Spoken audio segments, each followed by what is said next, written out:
Sebelum tubuhnya roboh ke tanah, benang kayangan berkelebat ke kanan. Korban kedua menyusul. Benang sakti itu menusuk kepalanya, masuk dari pelipis kiri tembus sampai ke pelipis kanan. Tua gila sentakkan gulungan benang kayangan. Sentakan ini seolah tebasan senjata tajam yang membuat kepala orang hampir terbelah.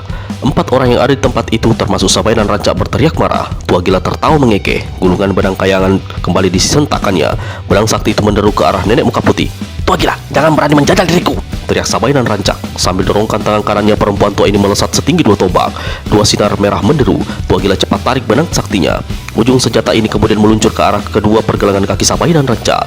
Tapi si nenek tak kalah cepat, berlaku cerdik. Sambil melipat kakinya ke atas, dia kirimkan serangan pukulan kipas neraka ke arah batu karang di balik mana lawan berada. Tua gila terpaksa sentakan benang saktinya dan cepat-cepat menyingkir. Dia gerakkan senjatanya demikian rupa sehingga benang sakti itu melipat ke arah punggung si nenek muka putih. Hus, prak! Batu karang yang di depan sana hancur berantakan dihantam pukulan kipas neraka. Tua gila jatuhkan diri sama rata dengan tanah. Tangannya digerakkan. Ujung benang sakti yang tadi menyambar ke arah pinggang si nenek kini membesat di dadanya. "Siapa takutkan benang keparat itu?"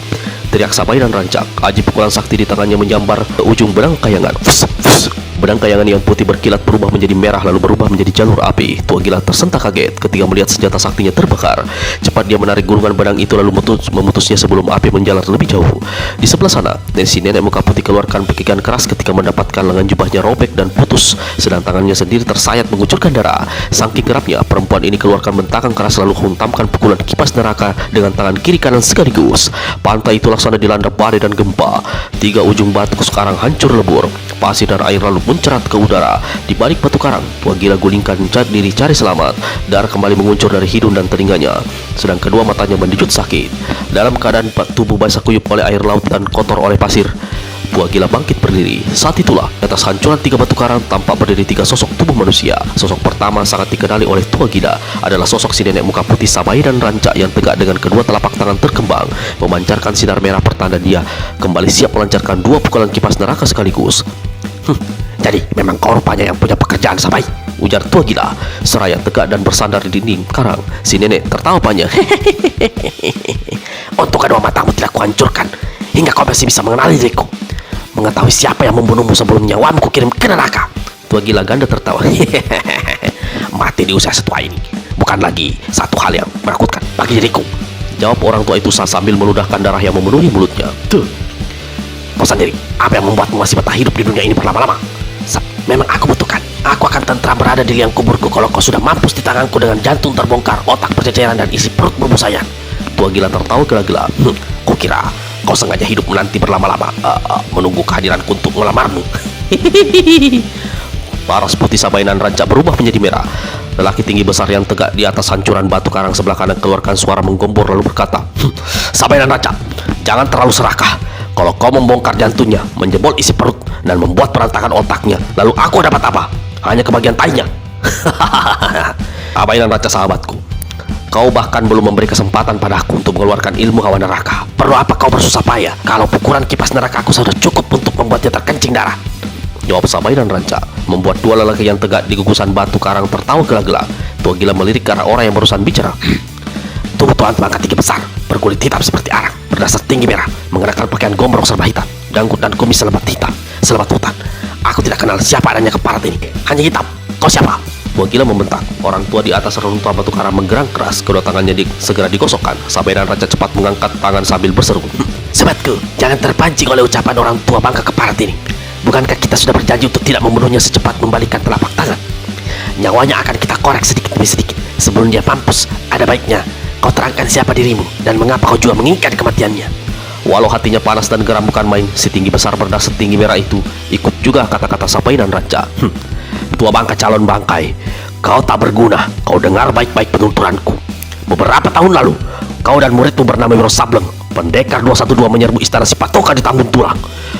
Kalian membunuh Datuk Sipatoka dan mencuri harta kekayaan yang ada di tempat itu, termasuk 40 gadis muda dan cantik. Kabarnya, kau juga telah mengubur hidup-hidup di satu tempat Datuk tinggi Raja di Langit. Mereka berdua adalah adik-adikku yang malang. Berdasarkan apa yang telah kau lakukan, apakah aku Datuk Angek Karang tidak punya cukup alasan untuk membunuhmu? Sayang muridmu pendekar Sableng itu tidak ada di sini, tapi dia tidak bakal lolos. Cepat atau lambat, aku akan memburu nyawanya." Tua gila tertawa lebar. "Wah, ceritamu hebat amat. Sebelum aku bicara lebih banyak, dan aku ingin bertanya, siapa yang membuatkan pakaian hitam itu untukmu? Orangnya pasti tolol, membuatnya kegombrongan seperti itu, hingga kau juga tampak tolol seperti pohon hangus diberi pakaian. Tua bangka sinting, kalau kau masih hendak terus bicara, aku keluarkan isi perutmu cepat. Matianmu tidak mungkin ditunda-tunda lebih lama, bentak Datu Angek Karang dengan darah mendidih. Soal kematian Datu Sipatoka dan Datu Tinggi Raja di Langit, memang aku yang punya pekerjaan. Manusia-manusia bejat seperti mereka pantas cepat-cepat disingkirkan dari muka bumi. Si kakek ulurkan tangannya lalu memandang ke kuku ibu jari. Setelah itu dia mendongak pada Datu Angek Karang. Dari gambar yang kulihat dalam kukuku, rasanya kuku kau pun bakal tak lama lagi menyusul kedua orang itu. Mengenai Datuk Sipatoka, harap baca serial Wiro Sableng berjudul Banjir Darah di Tambun Tulang. Sedang mengenai Datuk Tinggi Raja di Langit, harap baca Makam Tanpa Nisab, ada di channel ini.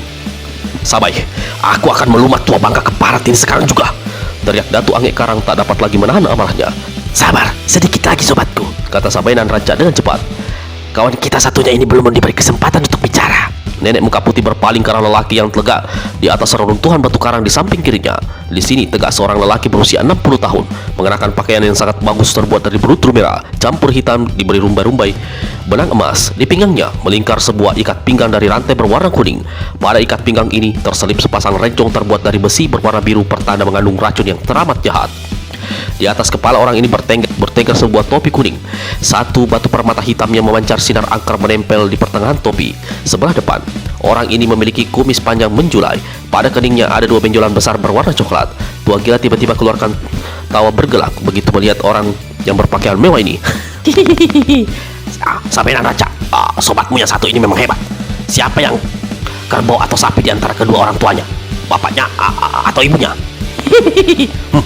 Jangan tua bangka, apa maksudmu dengan pertanyaan itu? Bentak si nenek muka putih. Tua gila tertawa mengekeh. Lelaki yang di keningnya ada dua benjolan tampak mendelik. Pelipisnya bergerak-gerak, kumisnya yang panjang menjulai berjingkrak ke atas. Tua gila hentikan tawanya sambil menunjuk pada orang di samping si nenek dan berkata, kuku lihat ada dua benjolan seperti tanduk tumpul di keningnya. Orang yang ibu bapaknya manusia, mana mungkin bertanduk seperti dia? Pasti kalau tidak ibunya, ya bapaknya yang sapi atau kerbau. Tua bangka bermulut keji, terima kematianmu saat ini juga. Teriak lelaki bertopi kuning. Bagaimana berculo duo? Teriak Sabai dan Ranca. Tahan! Si nenek berusaha mencegah tapi orang itu tidak peduli lagi. Dari atas gunungan batu karang dia melompat ke bawah. Dua sinar biru membersih angker dalam kegelapan malam pertanda dia telah mencabut sepasang keris sakti beracunnya. Melihat hal ini, takut bakal keduluan, maka Sabai dan Ranca tak mau tinggal diam. Dia jejakkan kakinya di atas batu karang, tubuhnya melesat ke bawah laksana tombak melesat ke kegelapan malam. Dari tangan kanannya menurut cahaya merah, orang bernama Datu Angek Karang tersentak kaget. Hai, bangsa tua, jangan kalian libas berdua, teriaknya. Lalu dia pun melesat turun ke bawah sambil gosokkan kedua tangannya. Sinar hitam menderu ke arah tua gila, serta merta di tempat itu menghampar bau busuk mayat, membuat tua gila menjadi sesak bernafas. Inilah yang disebut hawa neraka. Tua gila berteriak keras lalu jatuhkan diri berguling di balik batu karang terdekat. Tangan kanannya cepat membedal gulungan benang kayangan, sementara tangan kiri dihantamkan menahan serangan tiga lawan. Ketika ujung benang sakti melibat puncak runcing salah satu batu karang di tempat itu, tua gila menyentakkan tangannya. Tiga serangan lawan sampai dengan dahsyatnya hanya terpisah oleh kejapan mata saja. Tubuh tua gila melesat ke udara. Untuk kesekian kalinya hancuran batu pasir, batu karang serta air laut muncrat ke udara. Lalu terdengar suara put. Walau dia selamat dari serangan hawa neraka Datu Angek Karang dan hanya terkena sambaran tipis pukulan kipas neraka Sabai dan Ranca, namun pakaian putih tua gila yang penuh dengan robekan-robekan kini kembali robek ditoreh salah satu keris biru di tangan Mange Bangga Bajuan Duo. Jangan biarkan dia lolos, teriak Sabai dan Ranca begitu sosok tua gila lenyap laksana terbang dan raib di langit malam. Namun orang tua itu benar-benar lenyap setelah menyelamatkan diri dengan melentingkan diri mengandalkan benang saktinya. Jangan kurang ajar, dia tidak akan bisa hidup lama karena kerisku telah melukai tubuhnya, kata Bangek Baculo Duo sambil perhatikan ujung keris di tangan kirinya yang bernoda darah. Di pantai sebelah timur Teluk Siburu, tua gila melayang turun. Dengan cepat dia menggulung benang saktinya. Saat itulah dia merasakan perih di perutnya sebelah kanan. Ketika baju putihnya yang robek disibakkan, terkejutlah kakek ini. Di situ ada luka memanjang. Walau luka itu tampaknya tipis saja, seolah hanya luka di permukaan kulit, namun tua gila maklum bahaya apa yang akan dihadapinya. Dengan cepat dia meremas bagian perut yang luka hingga darah merah kehitaman mengucur keluar. Lalu dia menotok badannya di beberapa bagian. Setelah itu dengan cepat dia menelan sebutir obat. Dengan dada turun naik dan nafas memburu, tua gila memandang berkeliling. Jahanam, tiga manusia keparat itu memiliki kepandaian yang bukan main-main. Sulit bagiku untuk menghadapi mereka bertiga sekaligus. Aku harus mencari akal. Atau mungkin untuk sementara waktu aku menyelinap kabur saja, mencari kesempatan sampai aku dapat menghajar mereka satu persatu. Lama tua gila termenung. Sabena Raja, kau benar-benar gila. Otakmu lebih miring dari aku. Kalau mau membunuhku, mengapa tidak dari dulu-dulu? Apa kau lupa? Aku ini bapak dari anak yang pernah kau lahirkan. Tiba-tiba di udara terdengar suara teriakan di kejauhan. Tua gila, kau boleh kabur dan sembunyi diri. Harap lihat dulu apa yang akan terjadi dengan muridmu. Tua gila tersentak kaget. Itu suara si Sapai setan. Apa yang hendak dilakukannya? Muridku yang mana? Astaga, jangan-jangan. Aduh, otakku benar-benar sudah tinting. Bagaimana aku bisa lupa dengan anak itu? Serta-merta tua gila keluar dari tempat persembunyiannya. Ketika dia kembali ke bagian pantai di mana Sabenan Rancak beserta Datu Angek Karang dan Mage Bangak Bacula Duo berada, terkejutlah tua gila menyaksikan pemandangan di hadapannya. Datu Angek Karang tegak dengan kaki terkembang, tangan kanan terkepal, sedang tangan kiri menjambak rambut seorang anak lelaki berusia sekitar 10 tahun. Anak ini berhenti kesakitan, kedua matanya terpejam dan mukanya lebam babak belur, tanda telah dianiaya sebelumnya. Jahanam, apa yang telah kalian lakukan pada muridku? Teriak tua gila dan melompat di hadapan ketiga orang itu. Mendengar suara tua gila, si anak paksakan membuka matanya yang bengkak. Guru. Hanya itu ucapan yang bisa dikeluarkan si anak. Malisati, aku bersumpah akan membunuh ketiga jahanam ini. Teriak tua gila. Dia maju beberapa langkah, tapi Mage Bangak Bacula Duo bergerak lebih cepat. Silakan maju satu langkah lagi, tua bangka keparat. Ku tembus leher muridmu. Kertak Mage Bangak dan dengan keris beracun di tangan kanannya ditempelkan di leher Malinsati, murid tua gila. Apa salah anak itu? Jangan kaitkan urusan kalian dengan dirinya. Teriak tua gila. Lepaskan dia, hadapi diriku. Bangsat pengecut, beraninya menganiaya anak kecil. Tua gila, kau tidak berada dalam kedudukan mengatur. Kami yang menentukan semuanya, kata Sabenan Rancak dengan seringai mengejek bermain di bibirnya. Sabai, aku mungkin manusia paling jahat di dunia ini, tapi aku tidak menyangka kalau kau begini busuk perilakumu. Mendamprat tua gila, si nenek muka putih dorongkan kepala dan tertawa panjang. Aneh, baru hari ini kau menyadari bahwa dirimu manusia paling jahat di dunia. Hari ini pula kau menuduhku berperilaku busuk. Pernahkah kau menyadari bahwa kebusukan yang telah kau lakukan terhadapku, terhadap puluhan perempuan lainnya, terhadap orang-orang yang kau bunuh tanpa pasal, tanpa lantaran adalah sejuta lebih busuk daripada apa yang aku lakukan saat ini? Aku memang manusia keji terhadap beberapa perempuan, termasuk dirimu. Aku memang membunuh manusia-manusia sayang aku. Tapi itu semua bukan tanpa alasan. Musuh-musuhku membuat fitnah, menuduh aku membunuh ratusan manusia tidak berdosa. Mereka semua gila. Kau yang gila, tua bangka keparat, teriak Datu Angek Karang sambil hentakan jambakannya di rambut Malinsati hingga anak ini kembali berhenti kesakitan. Tua gila hendak merengsek menghantam orang ini, tapi terpaksa membatalkan niatnya ketika dilihatnya Mage Bangak Bacula Duo menggerakkan tangan kanannya yang menempelkan keris beracun ke leher si anak. Saat itu sosok bayangan merah berkelebat muncul di tempat itu. Melihat siapa yang datang, Sabenan Rancak membentak marah. Putih Andini, aku sudah bilang jangan datang ke sini. Putih Andini, murid Sabenan Rancak yang bergelar Dewi Payung 7, melangkah mundur. Kalau guru memang tidak suka saya kemari, harap maafkan. Saya akan menunggu di tempat yang guru katakan. Cucuku, jangan pergi dulu, tua gila berseru. Putih Andini hentikan langkahnya dan berpaling ke arah tua gila. Sabenan Rancak kembali membentak. Kau berani dengan ucapannya? Putih, lekas pergi dari sini. Lalu pada tua gila dia menghati. Jangan kau berani bicara dengan muridku. Dia bukan cucumu. Tua gila menyeringai. Siapapun anaknya diriku, kau tak bisa mengingkari kenyataan. Gadis itu adalah cucuku, cucumu juga. Di tubuhnya mengalir darah kita berdua. Bangsat, jangan bicara bukan-bukan, bentak Sabenan Rancak dengan muka kalam membesi. Cucuku, aku tidak meminta balas jasa karena telah menyelamatkan dirimu di waktu di Pangandaran dulu. Tapi tolong, kau memberi pengertian pada gurumu agar dia membebaskan anak tidak berdosa itu. Setelah itu, dia boleh membunuhku. Putih Andini pandangi wajah tua gila sesaat. Tiba-tiba dari mulutnya dia keluarkan ludah lalu cepat-cepat tinggalkan tempat itu. Sabenan Rancak tertawa mengekeh. Tua gila, itu tadi cucu darah dagingmu. Mengapa dia meludahimu, bukan menolongmu? Sabai, sebaiknya kita mulai saja. Tak lama lagi matahari akan terbit. Aku ingin menyelesaikan urusan ini lalu istirahat, lalu pergi dari sini. Sabenan Rancak memandang pada Mage Bangak Bacula Duo lalu anggukan kepala. Tua gila, pertama sekali kau serahkan benang kayangan itu padaku. Apa maksudmu? Tanya tua gila dengan mata mendelik. Datuk Angek Karang, apa kau tulis? Tidak mendengar apa yang diucapkan Sabai, bentak Batu Angek Karang. Tangannya berputar memperkeras jambakannya. Kembali Malinsati berhenti kesakitan. Aku akan memberikan apa yang kau minta, bahkan nyawaku. Asal anak itu kau lepaskan, teriak tua gila. Si nenek tertawa. Mage Bangak dan Datuk Angek Karang kembali mendengus. Berikan barang sakti itu dulu, soal nyawamu bisa diatur kemudian, kata si nenek muka putih pula. Tua gila menggeram dalam hati. Dia terpaksa mengeluarkan benang kayangan dari balik pakaian yang robek. Sabenan Rancak cepat menyambar benang itu. Sekarang kalian harus melepaskan muridku. Sabar tua gila, Tenang saja, permainan belum selesai, jawab Sabenan Raja sampai buka gulungan benang kayangan. Ingat baik-baik, kalau kau berani bergerak, nyawa muridmu tak akan tertolong. Jahanan, apa yang ada di otak kotormu? Teriak tua gila. Sabenan Raja tertawa panjang. Tiba-tiba dia gerakkan tangannya. Tua gila memandang ke depan. Mange Bangak Baculo tekankan 2 keris ke leher Malin Sati. Mau tak mau terpaksa dia tak bisa bergerak. Sabenan Raja melibat sekujur tubuhnya dengan benang kayangan miliknya sendiri hingga dia berada dalam keadaan tidak berdaya sama sekali. Mange Bangak Baculo II tertawa gelak-gelak dengan tumit kirinya didorongkan ke tubuh bungkuk tua gila hingga kaki ini jatuh terguling di tanah. Datu Angek Karang bantingkan tubuh Malin Sati ke tanah. Hah, sesuai rencana kita, menunggu sampai matahari terbit, kata Sabenan Raja. Bagaimana kalau orang yang kita tunggu tidak muncul? Bertanya Datuk Angek Karang. Nah, apa susahnya? Bangkai tua itu langsung kita pesiangi. Hukum picis akan dimulai terhadap dirinya. Hihihi.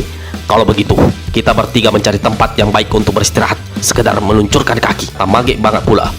Terserah kalian saja, jawab Sabenan Raja. Sebelum mereka telah menunggu 8 hari 8 malam sampai tua gila muncul. Tidak heran kalau sebenarnya saat itu mereka merasa sangat letih. Langit di Teluk Siburu mendadak gelap berat, padahal kedatangan pagi masih lama. Hujan lebat mengguyur teluk. Angin dari tengah laut menderu kencang. Gelapnya malam dan lebatnya hujan menutup pemandangan. Ketika terakhir sekali Sabenan Raja memandang ke tepi pasir, sosok tua gila yang terikat dalam keadaan tidak berdaya masih terlihat menggelekat di kejauhan. Muridnya juga tampak terkapar tak jauh dari situ. Namun, ketika hujan mulai reda dan pemandangan mulai terang, 2 sosok tubuh guru dan murid itu tidak kelihatan lagi di tempat itu. Sabenan Raja berteriak keras membuat Datuk Angek Karang dan Mangke Bangak Baculo II tersentak dari tidur-tidur ayam mereka. Ada apa, Sabai? Teriak Bangek Bangak sambil keluar dari tempat keteduhan dan mengusap mukanya yang sangat basah oleh air hujan. Bangsa tua itu melarikan diri. Muridnya juga lenyap. Teriak Sabenan Raja. Mana mungkin tua gila bisa kabur? Kita telah mengikatnya dengan benang kayangan. Kepala tidak punya selimut akal. Kita bertiga telah berlaku ayar, ujar si nenek muka putih. Lekas lakukan penyelidikan. Kita harus pencar. Beri tanda dengan soitan jika salah satu dari kita melihat mereka. Kalaupun berduanya lari, pasti belum jauh. Jika kita bergerak sekarang, pasti keduanya bisa terkejar. 3 orang itu segera berkelebat di bawah hujan dan gelapnya malam menjelang pagi. Apakah yang terjadi? Ketika hujan mulai turun dan arah pantai yang gelap tampak sosok tubuh bertiarap beringsut mendekati tunggal gila yang terguling di atas pasir dalam keadaan terikat tak berdaya. Orang tua ini tengah menggigil menahan sakit dingin serta delaan air hujan ketika tiba-tiba di sampingnya ada satu suara perlahan. Kek, kau pingsan atau bagaimana? Ah, setan mana yang bertanya? Desis tua gila. Sambil buka matanya lebar-lebar, hanya terpisah 1 jengkal di depannya, dia melihat wajah cantik bercelemongan pasir dan basah oleh air hujan. Cucuku kualat, kau rupanya, kata tua gila. Begitu dia mengenali apa yang di dekatnya adalah Putih Andini, murid Sabenan Raja. Ada apa kau kemari? Shh, jangan bicara keluar keras. Aku datang untuk menolongmu. Aku tidak butuh pertolongan. Aku sudah siap untuk mati. Kalau hatimu memang baik, tolong saja muridku. Kalau aku menolong dia, apa yang kemudian dia bisa lakukan? Jangan tolol, Kek. Sialan. Tadi kau meludahiku, sekarang kau memakiku tolol. Itu namanya akal, Kek. Agar apapun yang terjadi, guruku tidak curiga padaku. Jawab si gadis. Wah, bagus. Kalau begitu lekas kau buka ikatanku. Aku tidak tahu bagaimana caranya. Ini bukan benang biasa, dan ikatannya bukan juga ikatan sembarangan, kata Putih Andini pula. Kau telusuri salah satu ujungnya. Begitu ketemu kedut 3 kali. Setelah itu kau tarik perlahan. Benang akan meluncur lepas dari tubuhku. Putih Andini membuka matanya lebar-lebar memperhatikan ikatan benang sakti di tubuh si kakek. Kau tidak bakal menemui ujung benang kalau hanya menggunakan mata. Urut dengan tanganmu. Ayo lekas sebelum setan-setan itu ada yang melihat ke sini. Andini lakukan apa yang dikatakan si kakek. Lama betul kau mencari. Sudah ketemu belum? Sudah, Kek. Kalau begitu, kenapa kau tidak betot? Aku tidak bisa, Kek. Ujung benang yang kau maksud berada di bawah pusarmu, masuk ke balik celanamu, menerangkan Putih Andini. Tua gila tersikap lalu hampir saja dia tertawa panjang bergerak. Bilang saja, kau takut tanganmu menyentuh anuku, ha? Bukan begitu, Kek. Dia Putih Andini bingung sendiri. Sudah. Mengapa kau jadi tolol? Tarik bagian yang menyembul di atas bajuku. Ujung benang itu pasti akan keluar. Kalau sudah dapat, baru kau sentakkan 3 kali. Mengerti? Mengerti, Kek. Lalu Putih Andini lakukan apa yang dikatakan tua gila. Perlahan-lahan benang putih ditariknya ke atas sampai dia berhasil menyentuh ujung benang sakti itu. Seperti dikatakan si kakek, Putih Andini segera menyentakkan ujung benang 3 kali berturut-turut. Benar saja, setelah ditarik begitu, benang sakti itu meluncur lepas secara mudah. Cucu pintar, kau lekas pergi dari sini. Aku akan menarik muridku ke tempat yang aman. Aku sudah menyiapkan perahu untuk kalian di pantai barat. Aku menunggumu di sana. Ini aku kembalikan benang sakti bekas ikatanmu. Tua gila cepat menggulung benang kayangan itu. Setelah Putih Andini meninggalkan tempat itu dengan cepat, dia menarik tali tubuh si Malin Sati, anak 10 tahun yang jadi muridnya itu. Ketika sampai di pantai sebelah barat, Putih Andini telah menunggu sambil memegangi sebuah perahu yang siap meluncurkan ke laut. Aku sangat berterima kasih dan berhutang nyawa padamu, Andini. kata tua gila sambil meletakkan tubuh Amalinsati di atas perahu. Jangan sebut hal itu. Kau pernah menyelamatkan nyawa dan kehormatanku. Apa kau kira aku tidak memikirkan untuk membalasnya? Tapi kalau gurumu tahu, kau akan dibunuhnya, kata tua gila mengingat. Akal, kek. Kita harus pakai akal, jawab si gadis. Apa maksudmu? Lekas kau pukul beberapa bagian mukaku, lalu totok hingga aku tak bisa bersuara, tak bisa bergerak. Setelah itu lekas naik ke atas perahu dan pergi dari sini. Siapa tega memukuli mukamu? Aku tahu akalmu. Biar ku cubit saja. Kau hanya akan merasa sakit sedikit, tapi bengkak seperti bekas digebuk. Hihihi. Tua gila mencubit wajah Putih Andini di bagian pipi, kening serta dagu. Sesaat kemudian bagian-bagian wajah yang dicubit itu kelihatan biru memekat. Hihihi. Wajahmu jadi tambah cantik. Aku pergi sekarang. Kelak kalau terjadi bentrokan lagi antara guru dan aku dan gurumu, harap kau jangan memihak siapapun. Itu urusan nanti saja, kek. Tapi satu hal, aku peringatkan padamu, kau tak bakal dapat menghadapi ilmu pukulan kipas neraka yang dimiliki guru Sabenan Raja. Aku tahu itu. Itu sebabnya sekarang lebih baik aku mengalah saja. Aku pergi sekarang. Terima kasih untukmu. Hati-hati, kek. Tua gila ajungkan dua jari tangannya untuk menotok si gadis. Namun tiba-tiba dia ingat sesuatu. Cucuku, apa kau tidak berkirim salam pada seseorang? Seseorang siapa maksudmu? Tanya Putih Andini agak heran. Muridku si geblek, si Wiro Sableng itu. Jawab tua gila. Kok ini ada saja. Hai, kau mau berkirim salam atau tidak? Apa dia mau menerima salamku? Ujar Andini. Kalau kau yang berkirim, tentu dia akan menerima dan gembira. Jadi ku sampaikan salammu padanya. Baiklah kalau kau mau menyampaikan. Salamnya, salam apa cucuku? Maksudmu? Tanya Putih Andini tidak mengerti. Salam itu banyak macamnya. Salam rindu, salam kangen, salam mesra, salam Kek, pantas kau disebut orang gila. Dalam keadaan seperti ini kau masih bisa bersenda, guru. Tua gila tertawa mengik. Hidup pasti begitu cucuku. Gembira setiap saat kita duka, kesusahan apalagi di waktu senang. Tua gila menotok tubuh Putih Andini 2 kali berturut-turut. Gadis ini roboh di atas pasir tanpa bisa bersuara maupun bergerak. Sepasang matanya yang hening memperhatikan tua gila mengayuh perahu menjauhi pantai di bawah hujan yang mulai mereda. Ketika perahu yang ditumpangi tua gila lenyap di kejauhan, tiba-tiba terdengar suara menegur ketat. Anak gadis murid Sabenan Raja, apa yang terjadi dengan dirimu? Salah seorang dari mereka berhasil menemuiku. Sosok tubuh membungkuk di tempat tubuh Putih Andini yang terkujur di atas pasir dalam keadaan tertotok, tak bisa bersuara, tak bisa bergerak. Anak cantik, apa yang terjadi dengan dirimu? Itu suara mangek-mangek bercula dua. Pikir Putih Andini yang mengenali suara itu. Tubuh si gadis bergeletar ketika tiba-tiba betisnya yang tersingkap diusap orang. Usapan itu naik ke atas paha. Bangsat jahanam, apa yang kau lakukan? Teriak si gadis, namun teriakannya hanya menggema di tenggorokannya. Rangsangan nafsu bejat membuat Mangek Bangak Bacula II semakin berani. Dia memang sudah lama memendam rasa selera terhadap murid Sabenan Raja ini. Tangannya menjalar ke pakaian Putih Andini. Ciuman bertubi-tubi mendarat di wajah si gadis. Tiba-tiba satu bayang hina berkelebab. Manusia jahanam, apa yang kau lakukan terhadap muridku?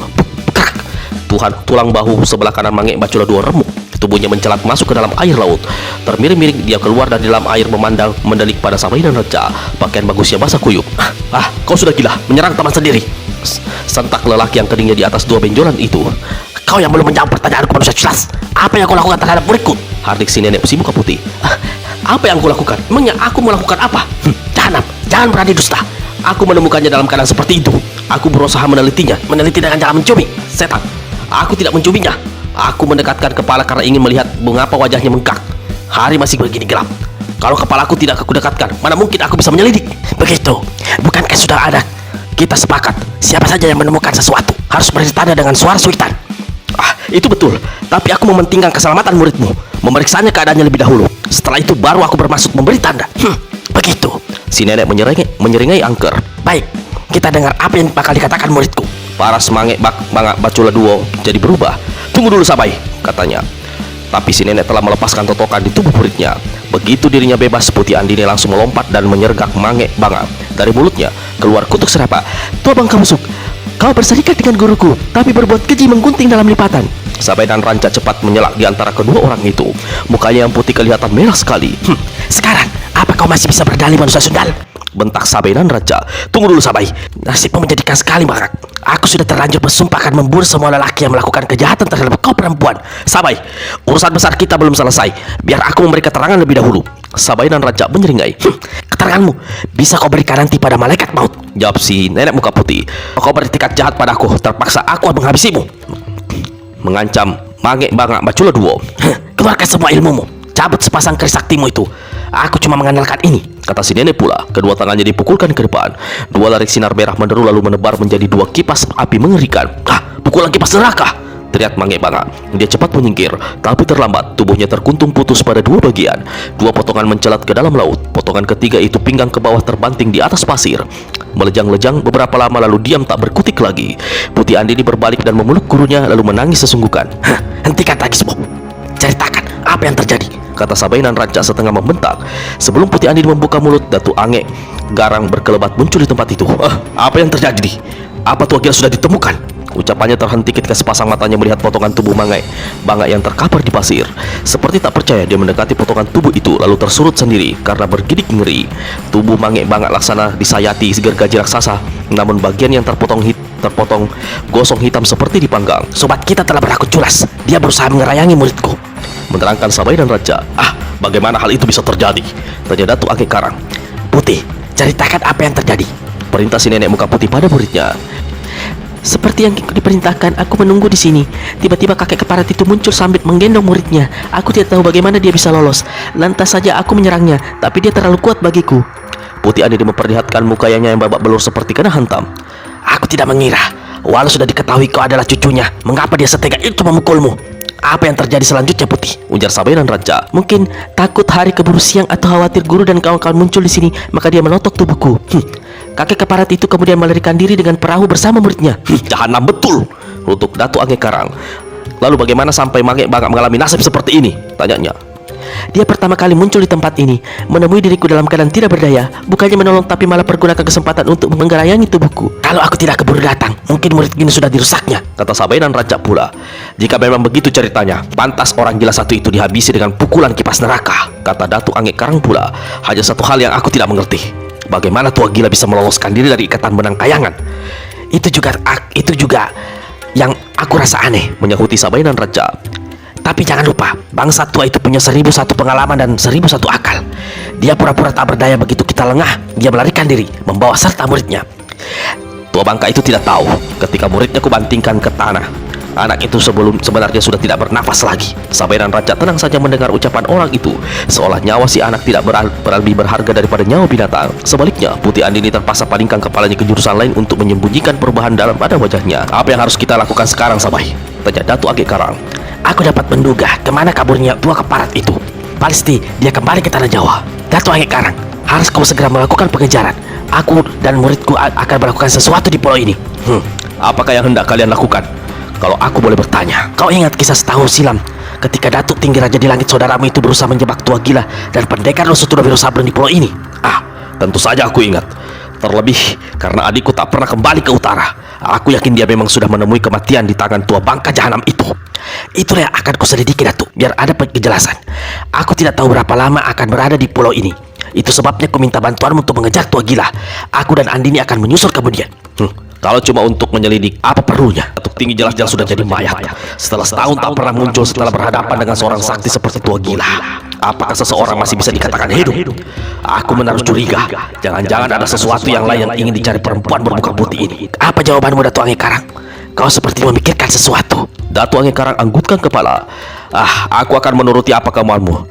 Apapun yang terjadi, aku akan menunggumu hari 7 bulan 7 di Bukit Tegal Rejo di timur Candi Mendut. Jika sampai hari ke-15 kau tidak muncul, aku tidak akan menunggu. Berarti kita mencari jalan sendiri-sendiri. Setuju, kata Sabainan Raja. Kedua orang itu saling menjura. Datuk Ange Karang melangkah cepat ke balik kerumputan semak belukar di mana tersembunyi dua perahu layar cukup besar. Dibantu oleh si nenek dan muridnya, Datuk menarik satu dari dua perahu itu menuju ke laut. Tua Gila bersimpu depan gundukan tanah merah makam Malin Sati. Dia berada di sebuah pulau yang tidak diketahuinya pulau apa. Ketika dia menyadari muridnya itu ternyata tidak bernafas lagi, Tua Gila meraung keras. Setelah setengah harian dia meratap seperti anak kecil. Kemudian dia sadar sekalipun dia menangis sampai keluar air mata darah, sang murid tidak akan bisa hidup lagi. Di saat matahari bersinar terik di puncak kepalanya, Tua Gila putar perahunya ke arah timur di mana dilihatnya sebuah pulau di kejauhan. Di pulau inilah kemudian jenazah Malin Sati dikuburnya.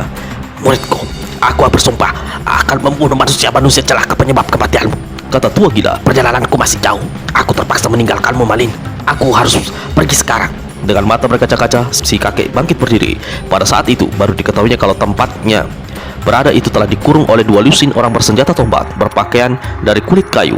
Di kepala masing-masing mereka mengenakan topi berbentuk mahkota terbuat dari daun nangka hutan. Mata mereka rata-rata berwarna merah dan selalu bergerak kian kemari. Salah seorang dari penduduk pulau maju mendekati tua gila, mengeluarkan ucapan haku yang tidak dimengerti. Tua gila sambil menunjuk-nunjuk ke arah puncak sebuah bukit di kejauhan. Aku tidak mengerti apa yang kalian ucapkan. Orang tadi kembali berhaku-haku sambil menunjuk ke arah bukit. Lalu dia ulurkan tangan memegang lengan tua gila dan menarik si kakek. Saat itu tua gila sedang kalut pikiran, ditambah dengan balas dendam kesumat yang membakar dirinya. Kalau saja dia tidak menyadari tengah berhadapan dengan penduduk pulau yang bahasa dan adat sikapnya berlainan, mungkin orang yang menarik lengannya itu sudah ditendang atau dipukulnya sampai terjengkang. Tiba-tiba derap kaki kuda mendatangi. Tak lama kemudian seorang pemuda berkulit sawo matang bertampang gagah muncul di tempat itu. Dia juga mengenakan pakaian dari kulit kayu, memakai topi daun berbentuk mahkota. Bedanya, pemuda ini bertubuh masih penuh otot, tidak dicoreng-moreng. Dia segera melompat turun dari tunggangannya dan mengatakan sesuatu dalam bahasa yang tidak diketahui tua gila. Mendengar ucapan anak muda itu, orang yang memegang tangan tua gila segera melepaskan pegangan itu lalu melangkah mundur. Si anak cepat menemui tua gila. Orang tua, harap maafkan sikap para prajurit kerajaan. Mereka selalu bersikap seperti itu terhadap orang luar yang tidak dikenal. Tua gila mengangguk. Untung dia bisa bicara yang aku mengerti. Kalau tidak, apa jadinya? Dalam hati dia merasa heran. Prajurit kerajaan? Memangnya di sini ada kerajaan? Kerajaan apa? Namaku Datuk Pangeran Rajo Mudo. Aku putra mahkota di pulau ini dan pulau sekitarnya. Kedua orang tuaku raja dan permaisuri. Kerajaan sedang sakit keras. Dukun kerajaan telah mencoba mengobati, tapi tidak berhasil. Apakah kau tahu ilmu pengobatan orang tua? Tua gila menggeleng. Maukah kau melihat dan memeriksa raja dan permaisurinya? Tua gila berpikir sejenak baru menjawab. Aku akan memenuhi permintaanmu. Tapi jika aku tidak bisa menyembuhkan penyakit mereka, apa aku diperbolehkan pergi dengan bebas dari pulau ini? Tentu saja orang tua. Jadi kau mau ikut bersama kami ke istana? Ya, aku mau. Istana kami sangat besar, kau pasti akan mengaguminya. Apa istanamu punya nama? Tentu. Raja memberi nama istana si Patoka. Terkejutlah si tua gila mendengar nama yang disebutkan si pemuda sendiri, tampak heran melihat perubahan wajah si kakek. Apakah raja ayahandamu itu punya hubungan dengan Datuk si Patoka yang pernah menjadi raja di Tambun Tulang beberapa tahun silam? Nama mungkin bisa sama, tapi kerajaan kami tidak ada sangkut pautnya dengan Datuk si Patoka yang kau sebutkan itu. Tua gila menjadi lega. Aku siap mengikutimu. Sebelum kita menuju ke istana si Patoka, aku harus tahu lebih dahulu. Siapa yang kau kuburkan di tempat ini? Muridku. Dia meninggal dunia di tengah laut. Aku terpaksa membawa dan menguburnya di sini. Adalah pulau yang terdekat dalam perjalananku. Sebetulnya ada larangan keras bagi seseorang untuk menginjakkan kaki di pulau ini, apalagi menggali tanah menanam bangkai. Jangan kau sebut muridku bangkai. Dia manusia, namanya jenazah, bukan bangkai, kata tua gila setengah berteriak. Si pemuda mengaku putra mahkota bernama Datuk Pangeran Rajo Mudo tersenyum. Bagi kami, manusia atau binatang kalau sudah mati sama saja. Kami sebut bangkai itu. Sebabnya semasa hidup manusia harus berperilaku benar-benar seperti manusia. Karena kalau sudah mati, bukan manusia lagi. Orang tua, kau telah berbuat 2 kali pelanggaran. Memasuki pulau kami secara diam-diam, menggali tanah dan menguburkan muridmu secara diam-diam. Tua gila tertawa mengekeh. Yang disebut prajurit kerajaan dikelilingi berseru hakuk-hakuk. Rupanya begitu menginjakkan kaki di pulau ini, aku harus berteriak-teriak. Ketika menggali kubur juga harus berteriak-teriak. Dan bumi dan langit serta laut milik Tuhan. Siapa saja boleh pergi kemana dia suka. Anak muda, kau boleh bicara dengan lidah berkait. Tadi kau bilang jika aku tidak bisa menyembuhkan raja dan permaisuri, aku boleh pergi dengan bebas. Tapi aku punya firasat, kau dan orang-orangmu akan melakukan sesuatu padaku. Dengar baik-baik anak muda. Jika hal itu kau lakukan terhadapku, kau dan semua yang ada di pulau ini akan kujadikan bangkai. Lalu, aku akan berteriak keras-keras menguburkan bangkai kalian. Habis berkata begitu, tua gila dekati sebatang pohon kelapa. Dengan tangan kirinya, batang itu dihantamnya. Prajurit kerajaan berteriak kaget dan melari menjauh berserabutan, takut tertimpa tumpangan pohon kelapa yang jatuh bergemuruh. Datuk Pangeran Rajo Mudo sendiri tetap tidak bergerak dari tempatnya, padahal tumbangan pohon kelapa itu jatuh tepat di atas kepalanya. 2 jengkal lagi, batang kelapa akan menghantam kepalanya. Datuk Pangeran Rajo Mudo melompat ke atas sambil tangkat tangan kirinya. Dengan tangan kirinya dia menahan batang kelapa itu, lalu perlahan-lahan dia melayang turun dan lemparkan batang kelapa itu ke tanah. Prajurit kerajaan si Patoka berseru dan bertepuk tangan melihat kehebatan putra mahkota mereka. Tua gila diam-diam merasa kagum melihat kekuatan tenaga dalam si pemuda, walau dia tahu yang diperlihatkannya tadi adalah kekuatan tenaga luar atau kekuatan otot, bukan kekuatan tenaga dalam. Orang tua, kau berada di tempat kami. Jadi harap kau mengikuti segala aturan di sini. Kalau kau macam-macam, aku akan buat lehermu seperti ini. Datuk Pangeran Rajo Mudo lalu hantamkan tumit kirinya ke batang kelapa yang tergeletak di tanah. Batang kelapa itu hancur putus berkeping-keping. Tua gila tersenyum-senyum. Katamu raja dan permusur sedang sakit keras. Apakah kau akan pamer kekuatan di tempat ini dan membiarkan mereka lebih cepat menemui kematian? Orang tua, kau boleh naik kudaku. Aku akan berlari di depanmu. Kita akan segera menuju ke istana si Patoka. Bagaimana kalau kau yang naik kuda? Di sebelah depan dan aku yang mengikuti di sebelah belakang. Ujar tua gila pula. Orang tua sombong, jika kau menantang, jangan-jangan kau yang harus diobati sampainya di istana, bukan raja dan permaisuri. Tua gila tertawa mengekeh. Begitu Datuk Pangeran Raja Muda naik ke atas punggung kuda, digebraknya punggung binatang itu keras-keras. Kuda melompat dan menghambur lari laksana dikejar setan. Prajurit berteriak-teriak. Datuk Pangeran memandang ke belakang karena menyangka si kakek sudah tertinggal. Tapi alangkah terkejutnya dia ketika dapatkan tua gila berada persis di ekor kudanya, berlari enak-enakan sambil bernyanyi-nyanyi kecil. Yang disebut istana ternyata adalah suatu bangunan kayu besar sepanjang puluhan tombak dan dibangun bertopang pada pohon-pohon besar yang tumbuh di sekeliling. Ini istana kami. Semua rakyat tinggal jadi satu di sini. Di paling ujung sana ada ruang kediaman raja dan permaisuri, menerangkan Datuk Pangeran Raja Budo. Lalu dia mempersilahkan tua gila menaiki tangga aneh terbuat dari kayu lentur semacam rotan setinggi belasan tombak tanpa pegangan. Di bangunan istana si Patoka terdapat 10 tangga seperti itu. Tua gila kernyitkan kening melihat bentuk tangga itu. Dia lebih terperangah ketika melihat para penghuni Patoka enak saja turun naik tangga seperti beruk, memanjat dengan lincah dan cepat. Melihat si kakek ragu menaiki tangga, Datuk Pangeran Mujo tertawa lebar. Orang tua, biar aku membantu menaik ke atas sana. Lalu pemuda itu menangkap pinggang tua gila dan siap hendak mendukungnya. Ketika dia hendak dilarikan dari tangga, tua gila cepat meronta dan melompat ke tanah. Datuk Pangeran, kau saja yang duluan naik ke atas. Aku akan memperhatikan dan menyusul, kata si kakek pula. Kalau kau naik sendiri setengah jalan, mungkin kau sudah terkencing-kencing. Tapi kalau kau keras kepala, aku tidak memaksa. Pemuda itu melompat ke arah tangga. Cekatan sekali dia menaiki tangga hingga dalam waktu singkat sudah berada di ambang pintu bangunan rumah kayu di atas sana. Orang tua, ayo, lekas naik ke atas, berseru Datuk Pangeran Raja Mudo karena menyangka tua gila masih berada di bawah. Aku sudah di sini, Pangeran. Satu suara terdengar di belakang Datuk Pangeran Raja Mudo. Dia cepat berpaling jadi ternganga ketika melihat tua gila sudah tegak di depannya. Orang tua, bagaimana kau tahu-tahu sudah ada di sini? Tadi aku mengikutimu dari belakang. Cuma waktu hendak melewatimu, aku jadi bingung. Lantas aku melompat saja di sebelah atas. Tua gila tertawa mengekeh. Si pemuda jadi bingung sendiri. Orang tua, seorang saktikah atau dia tengah mempermainkanku? Pikir Datuk Pangeran. Waktuku tidak lama. Lekas antarkan aku ke tempat raja dan permaisuri. Datuk Pangeran mengangguk. Dia memberi isyarat pada si kakek dan mengikuti. Berjalan di bangunan tinggi dan sangat panjang itu, tua gila melihat kamar berderet-deret di kiri kanan. Akhirnya dia sampai di ujung bangunan. Ruangan di sini jauh lebih besar dan bertingkat 2. Menaiki sebuah tangga kayu, tua gila sampai di tingkat atas. Di sini terletak 2 buah pembaringan besar. Di sebelah kanan terbaring seorang lelaki berusia sekitar 60 tahun. Keseluruhan rambutnya sudah putih dan mukanya pucat cekung. Bibirnya kelihatan kebiruan. Begitu juga cekungan yang melingkari sepasang matanya yang terpejam. Tubuhnya tertutup sehelai kain berwarna hijau. Hanya kepala saja yang tersembul. Inilah raja kerajaan si Patoka yang sedang menderita sakit. Di pembaringan sebelah kiri terbaring sang permaisuri seperti raja. Tubuhnya juga yang tertutup kain hijau.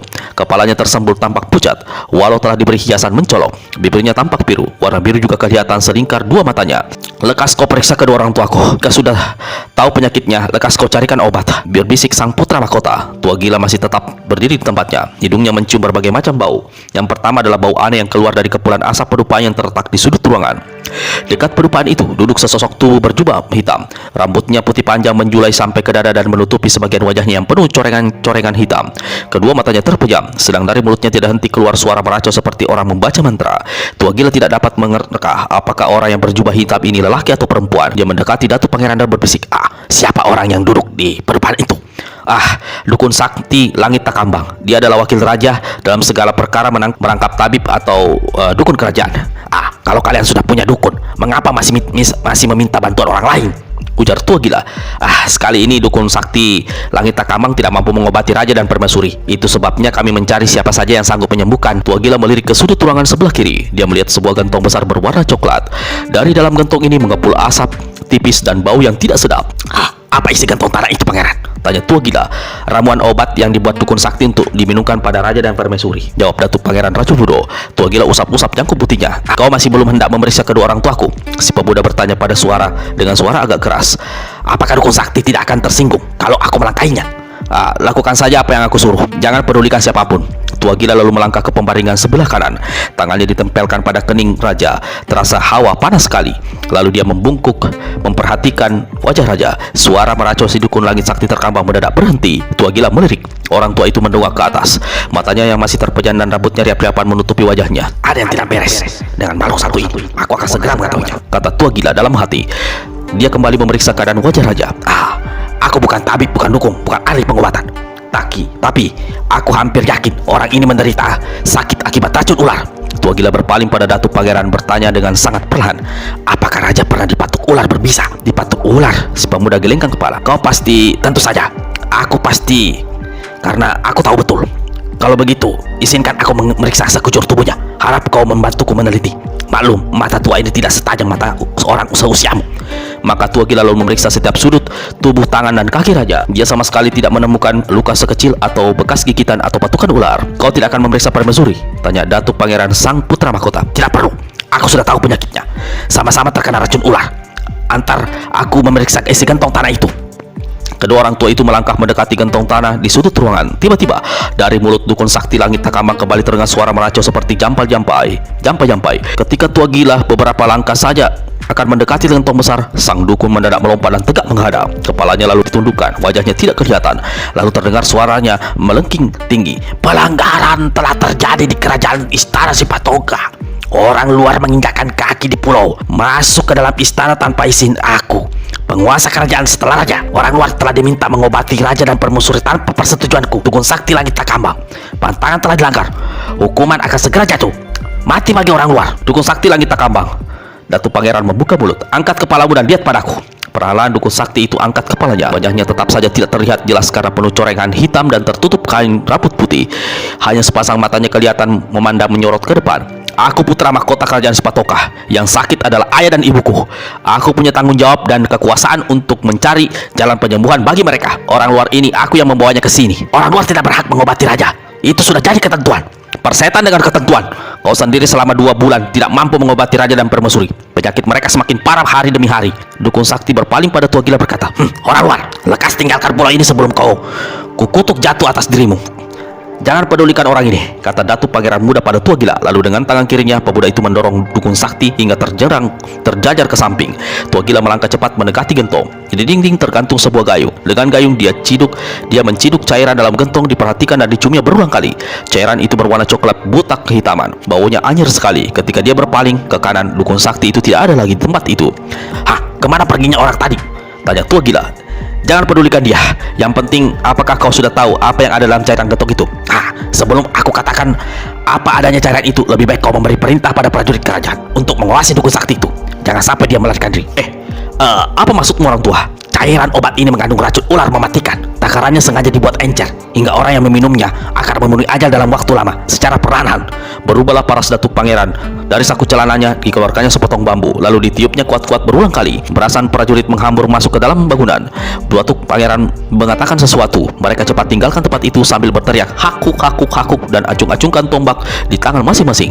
Orang tua, kau harus membuktikan bahwa cairan dalam gentong ini benar-benar mengandung racun mematikan. Kalau tidak terbukti dan ternyata kau menebar fitnah, kau akan kupancung sebelum matahari tenggelam. Dalam perjalanan ke sini, aku melihat banyak tikus hutan berkeliaran di tengah jalan. Harap kau perintahkan orangmu untuk menangkap barang seekor dan bawa ke sini. Datuk Pangeran kembali meniup peluit bambu. Belasan prajurit berdatangan dengan cepat. Setelah mendengar ucapan sang putra mahkota, mereka segera pergi. Tak berapa lama kemudian, 5 orang muncul membawa masing-masing seekor tikus hutan. Dasar manusia gablek, diminta seekor sampai dibawa sampai 5 ekor. Kata tua gila mengomel dalam hati. Tua gila mengambil seekor tikus yang paling besar. Dia memegang binatang itu pada bagian lehernya, lalu dipencatnya kuat-kuat. Begitu tikus mencicil dan membuka mulutnya lebar-lebar, tua gila guyurkan cairan dalam gayung itu ke dalam mulut binatang itu. Tikus hutan menggelepar-gelepar beberapa kali. Tua gila meletakkan binatang itu di lantai. Tikus ini berlari kencang, tapi cuma setengah jalan. Dekat tangga menuju ke tingkat bawah, tikus hutan ini menggelepar dan terkapar tak berkutik lali. Tua gila berpaling pada Datuk Pangeran. Dukun sakti langit Takambang, manusia jahanam. Dia meracuni raja dan permaisuri. Teriak Datuk Pangeran marah sekali. Dia kembali tiup peluit bambunya. Ketika 9 prajurit muncul, dia segera memberi perintah agar mencari dukun sakti itu dan menangkapnya hidup-hidup. Orang tua, kau sudah tahu obat yang diberikan dukun sakti itu ternyata adalah racun yang dipakai untuk membunuh kedua orang tuaku. Yang aku perlukan sekarang adalah ramuan obat untuk menyembuhkan mereka. Dari balik pakaian putihnya yang robek, tua gila keluarkan sebuah kantong kecil lalu menyerahkannya pada si pemuda. Dalam kantong itu kain itu ada 6 buah butir obat penangkal segala macam racun. Minumkan pada raja dan permaisuri masing-masing sebutir selama 3 hari. Aku berterima kasih. Tapi kalau kau berhasrat hendak meninggalkan pulau saat ini, aku terpaksa menahanmu sampai 3 hari. Sampai hari terakhir obat ini diberikan pada kedua orang tuaku. Kau sengaja menahanku karena tidak percaya aku benar-benar memberikan obat penyembuh. Tua gila melotot. Kalau begitu, Berikan 6 butir obat itu, biar aku tenggak semua sekaligus. Orang tua, jangan kau salah sangka. Aku menahanmu karena begitu raja dan permaisuri sembuh, aku akan mengadakan pesta besar tanda bersyukur, memanjatkan syukur dan terima kasih pada Tuhan. Tidak perlu pakai segala macam pesta. Cukup bersujud padanya mengucapkan terima kasih dengan hati yang suci. Aku sangat terkesan ucapanmu orang tua, tapi aku tetap tidak mengizinkanmu pergi. Aku ingin raja dan permaisuri mengucapkan terima kasih langsung padamu begitu mereka sembuh. Aku menyoba cepat, ternyata malah jadi berlama-lama di tempat ini, Gerutu tua gila dalam hati. Datuk Pangeran Raja Mudo melangkah di samping tua gila. Pesta besar akan dilangsungkan besok. Apa salahnya kau menunggu 1 hari lagi? Sulit diduga kapan kau kembali ke pulau ini. Tua gila tersenyum. Bukan aku, tapi kau yang harus keluar dari pulau ini, pangeran. Kau masih muda. Sebelum menjadi raja, kau harus melihat dunia dan mencari pengalaman hidup. Sang putra mahkota terdiam mendengar kata-kata tua gila itu. Sebelum sempat menyahuti, mereka sudah sampai di hadapan raja dan permaisuri yang duduk di sebuah kursi panjang besar. Di hadapan mereka ada sebuah meja kecil. Di atas meja ini terletak satu kotak kayu dalam keadaan tertutup. Raja kerajaan Sipatoka memeluk tua gila erat-erat. Kami ingin kau tinggal lebih lama di tempat ini. Permaisuri bahkan mengusulkan sejak dukun sakti langit Takambang tidak diketahui kemana raibnya, kau diharapkan akan jadi penggantinya. Tua gila tertawa mengekeh. Kalian raja dan permaisuri serta putra mahkota sama baiknya. Aku mengucapkan terima kasih. Tidak, bukan kau yang mengatakan hal itu. Kami yang ditolong yang harus menghanturkan ribuan terima kasih.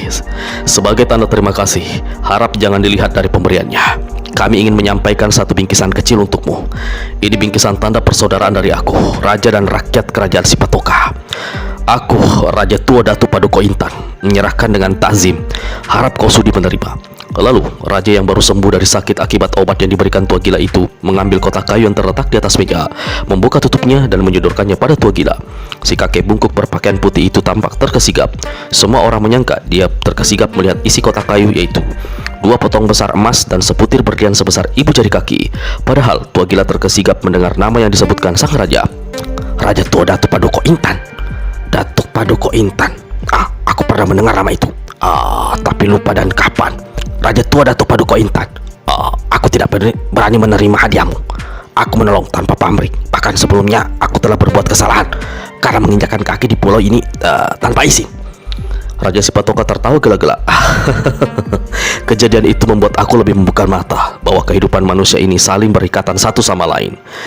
Segala aturan dan larangan yang keliru akan kuhapus habis dari kerajaan Sipatoka.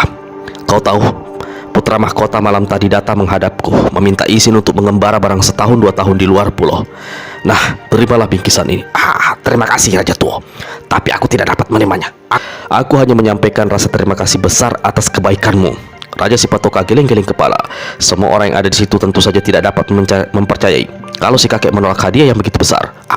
Orang tua, aku jadi ingat pada cerita yang pernah kudengar dari istri pertamaku dulu. Sebelum dia meninggal dunia waktu melahirkan, dia sering menceritakan kehebatan seorang jago tua berkepandaian tinggi yang adalah ayahnya sendiri. Orang tua itu punya sifat aneh, yaitu sering menolong tapi selalu menolak apa yang diberikan orang padanya. Dia begitu mengagumi sang ayah, tapi sekaligus juga sangat membencinya.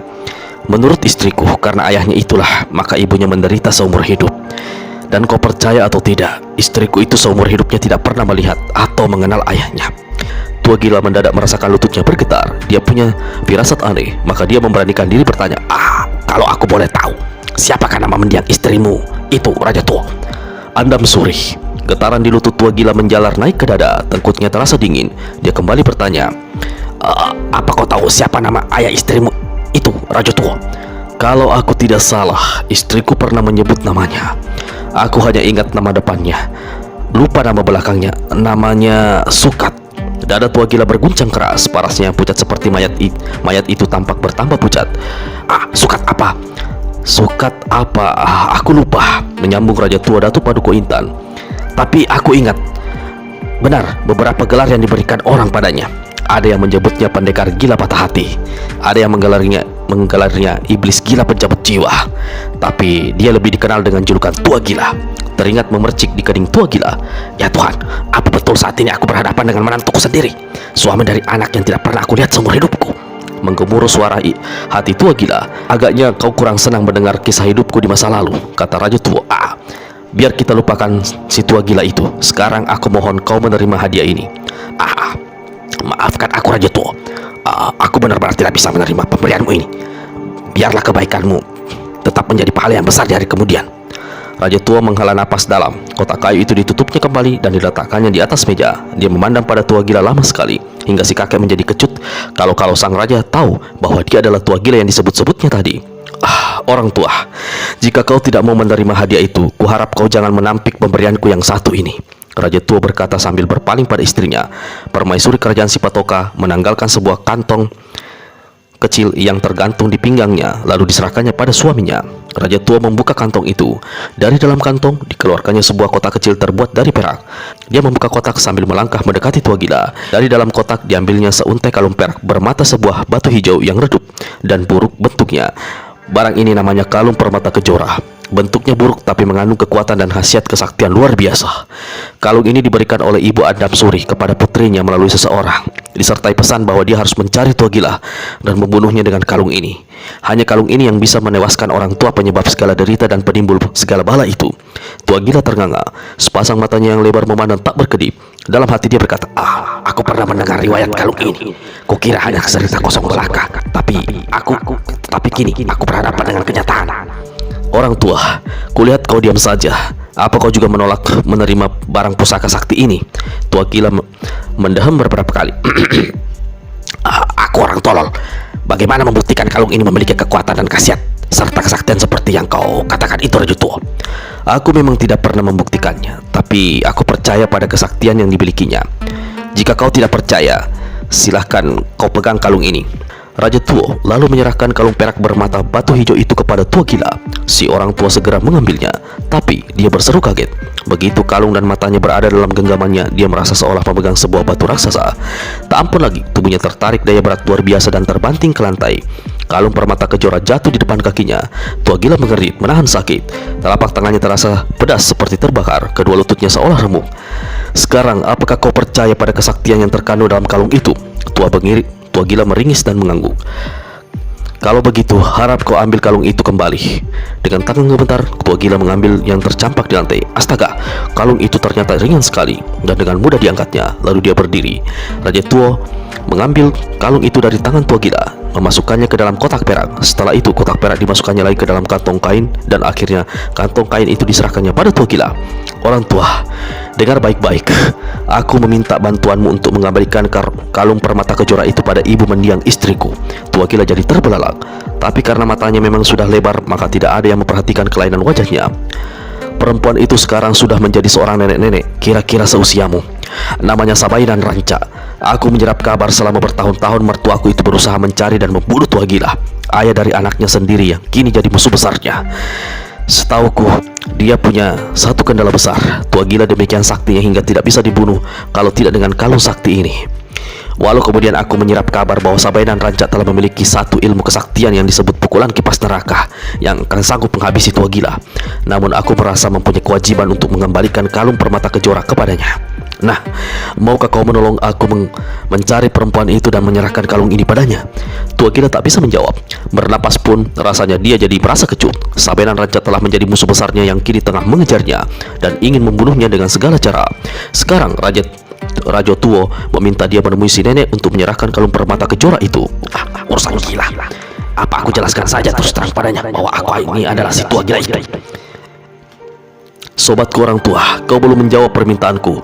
Bersediakah kau menolong mencari Sabainan Ranca lalu menyerahkan benda pustaka sakti ini padanya? Raja tua, kau adalah menantu Sabainan Ranca. Mengapa kau tidak pergi mencari dan menyerahkan benda itu? Ujar tua gila berusaha mencari jalan untuk melepas diri dari tugas itu. Di kerajaan Pulau Sipatoka ini, kami punya aturan yang tak boleh dilanggar. Siapapun yang dari raja tidak boleh meninggalkan pulau dengan alasan apapun. Kalau begitu, mengapa tidak putramu yang gagah ini melakukan? Raja tua Paduka Intan tersenyum dan gelenggang kepala. Dia masih terlalu muda. Dunia luar, apalagi yang disebut rimba persilatan yang penuh dengan 1001 macam tipu daya yang bisa menimbulkan bencana. Aku tidak ingin terjadi apa-apa dengan putra mahkota kerajaan Sipatoka. Lain dengan kau tentu manusia penuh pengalaman dan sanggup menghadapi segala macam tangkal. Tua gila menarik nafas dalam. Bagaimana lagi caraku menolak? pikirnya. Tiba-tiba Datuk Pangeran Raja Mudo mengambil kantong berisi kotak perak dari tangan raja lalu memasukkannya dalam genggaman tangan kanan tua gila. Lalu pada ayahnya pemuda ini berkata, "Raja, sahabat kita telah bersedia membawa kalung itu. Tidak ada yang perlu kita risaukan lagi." "Ah, terima kasih orang tua," kata raja tua pula. Aduh, mampus aku. Keluar tua gila dalam hati. Raja tua, bagaimana kalau aku tidak berhasil menemui Sabailan Raja? Atau siapa tahu dia sudah meninggal? "Jika dalam 300 hari kau tidak berhasil menemui perempuan tua itu, kalung permata kejora menjadi milikmu," jawab raja tua yang disambut tua gila dengan rasa gembira sama sekali. Setelah menghela napas panjang sekali, tua gila lalu minta diri. Raja tua Paduka Intan, Raja tua Paduka Intan dan Permaisuri, jika diizinkan, selagi hari masih pagi, aku ingin minta diri untuk meneruskan perjalanan. "Kami melepas kepergianmu dengan rasa sedih, tapi juga sukacita. Selamat jalan sahabatku. Setiap saat kau suka kau boleh datang ke pulau kami. Putra mahkota dengan segala kebesaran akan mengantarmu sampai naik perahu. Kami telah menyediakan satu perahu yang lebih besar untukmu, lengkap dengan pakaian dan bersalin dan makanan." Terima kasih, kata tua gila dengan tersenyum, walau hatinya sangat galau dan pikirannya sangat kacau. Setelah mencura 2 kali dan memutar tubuh, baru 3 langkah berjalan, tiba-tiba terdengar raja tua berseru, "Orang tua sahabatku, kau belum memberitahu kami siapa namamu." Tua gila tercekat, hentikan langkahnya. Celaka, bagaimana aku harus menjawab? Dia batuk-batuk beberapa kali. Sahabatku. Harap maafkan. Sahabatku. Harap maafkan sampai aku lupa memberitahu namaku. Namaku Wiro Sableng, jawab tua gila seenaknya. Entah pikiran apa maka meluncur saja lidahnya menyebutkan nama murid Sinto Gendeng itu. "Wiro Sableng," mengulang raja tua. "Kami akan mengenang namamu selama hayat di kandung badan." Tua gila menjura sekali lagi, lalu cepat-cepat meninggalkan tempat itu diiringi oleh Datuk Pangeran Raja Mudo. Hampir seluruh penghuni pulau itu memenuhi pantai melepas kepergian tua gila yang mereka kini kenal dengan nama Wiro Sableng. Mereka semua membawa ranting-ranting berdaun dan melambaikan daun itu. Begitu perahu yang ditumpangi tua gila bergerak menjauhi pantai. Seru itu menggema di tepi pantai, tiada hentinya sampai akhirnya perahu lenyap. Beberapa kali ditepuk keningnya, bekas luka hantaman ekor buaya di pelipis dan pipinya terasa mendenyut kembali. Aduh, bagaimana aku harus menghadapi urusan gila ini? Pikirnya, lalu menarik napas panjang berulang-ulang. Angin bertiup menghembus layar perahu. Perahu meluncur lancar di permukaan laut berombak tenang tanpa setahu tua gila. Di dalam laut, sesosok tubuh yang sejak tadi bergelantungan di dasar perahu perlahan-lahan bergerak ke arah haluan. Jangan lupa like, share, and subscribe terus channel Arfan Ramadan Official. Terima kasih. Sampai jumpa di cerita silat selanjutnya.